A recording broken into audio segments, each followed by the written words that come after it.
20% आणि त्यामुळे वाशिमकरांना मोठा दिलासा। पुराच्या पाण्यातून प्रवास करणं किती धोकादायक ठरू शकतं हे सांगणारा एक व्हिडिओ आता समोर आलाय। हिंगोली जिल्ह्यामधल्या कयाधू नदीला पूर आलाय।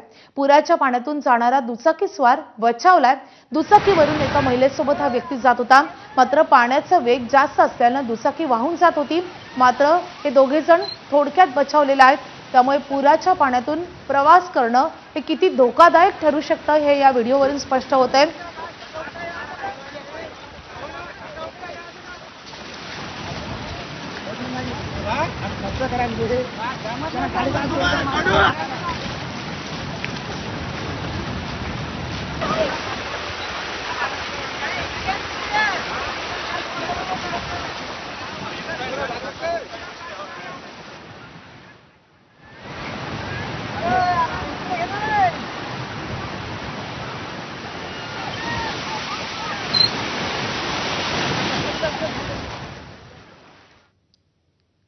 भंडाऱ्यातील गोसेखुर्द धरणाचे 17 दरवाजे अर्ध्या मिनिटांनी उघडलेत।